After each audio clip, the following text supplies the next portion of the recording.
The Vanishing Coin by Kate Egan. Chapter 4. The Riddle. Mike loved riddles the way Nora loved Scrabble. If he was supposed to remember something he'd learned last week, forget it.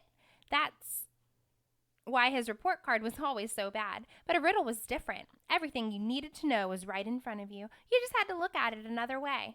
If the question was, what can you catch but never throw?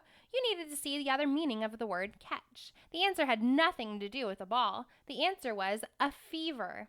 Mike loved how the answer to a riddle could be unexpected, but totally obvious at the same time. "I'm ready," he told Mr. Zerlin. "Bring it on," said Nora. She probably did brain teasers every morning for breakfast. Mike hoped she didn't make him look slow.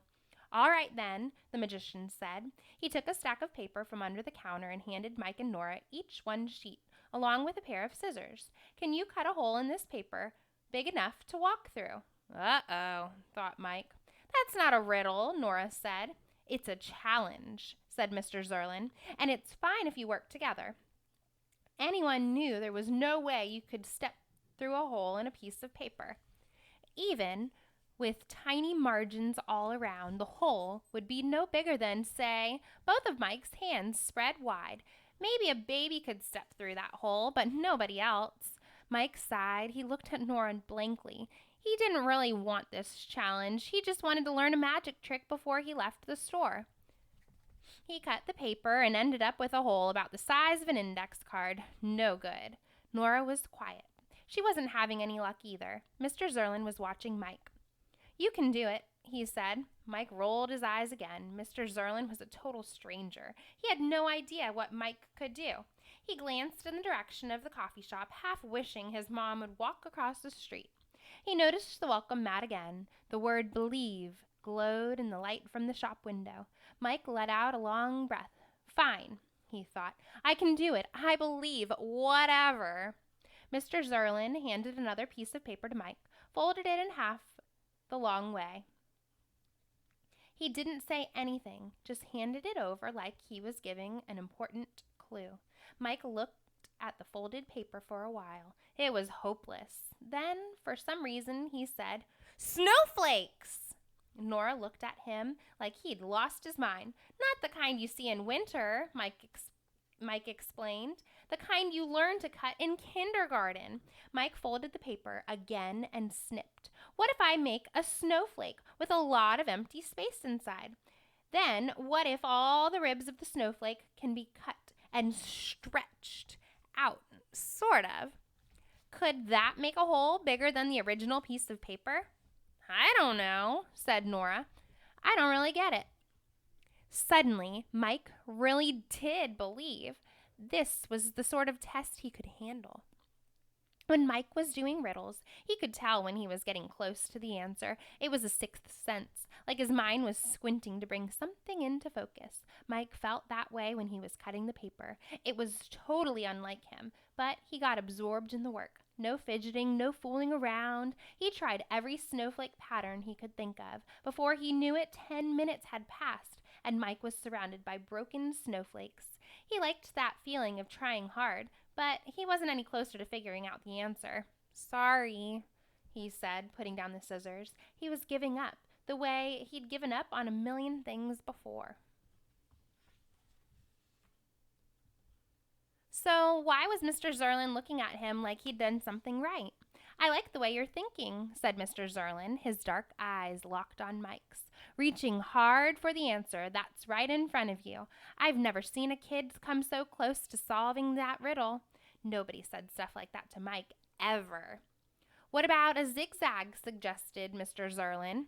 Mike wasn't sure what he meant, but he could try one more time, he figured. He folded another piece of paper lengthwise. He cut the edge in the shape of a lightning bolt, and he opened it up, hopefully.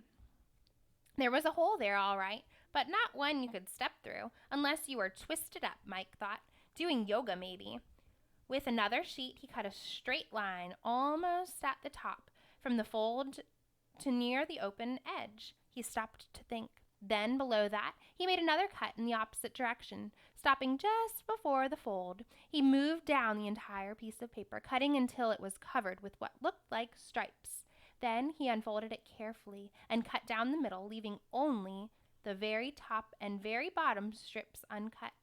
With a deep breath, Mike separated the paper with his fingers. It opened and opened until it was the size of a hula hoop. It really worked. He seriously couldn't believe he'd done it. "I knew it," said Mr. Zerlin joyfully. Even Nora was impressed. "Awesome," she said. "How did you do that?" Mike stepped into the circle and bowed. "Magic, of course." It really was sort of magic to be the one who pulled that off. So here are some instructions on how to do that. If you want to pause, you can follow those instructions. "But it's all about the fancy cutting, right?" Nora said skeptically. Mike didn't want to get into it right now. "So when do we learn the trick?" he asked Mr. Zerlin. He'd done what the magician had asked. How much longer did he have to wait? Mike wasn't famous for his patience. It was awkward, though. Mr. Zerlin looked at Mike, and Mike looked at Nora. She hadn't really solved the riddle. Would she get to learn the trick, too? Nora brushed bits of paper off her hoodie. "Mike, I'm going to see if your mom will get me a snack," she said. Mike watched her walk across the street, a bit confused. He had never won anything in his life, and now it felt like he'd won the lottery. He'd passed the test, and Nora hadn't. Kids like Nora got special privileged glimpses of a secret grown-up world. But magicians had their own secret club, too, and after Nora left, Mr. Zerlin let Mike take his first peek in. "Let's start with something basic, the floating cup trick," said Mr. Zerlin.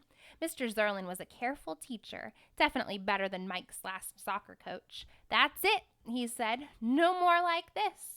He showed Mike twisting his hand a bit. Within minutes, Mike was making a paper cup hover in the midair. Mr. Zerlin showed him how to practice in a mirror so he could see what his audience would see. He promised that Mike would get over the weirdness of talking to himself. "It's the best way for a magician to rehearse," he said. He taught Mike to explain for his audience what he was about to do. "You'll tell them, but you don't tell them," Mr. Zerlin said.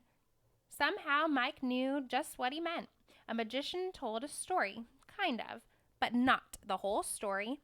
Mike kept glancing across the street. His mom and Nora were in the window of the coffee shop with mugs of something hot. When his mom cleared the mugs off the table and put her papers in her bag, Mike knew it was time to go. He still had some questions, though. Not about the trick. He pretty much had that down. He just kept thinking about that magician at the birthday party. Was there more to this than Mr. Zerlin had showed him? He said thank you over and over again until he finally asked what he most wanted to know. "So is magic really real?" The magician's eyes crinkled when he smiled. Maybe not.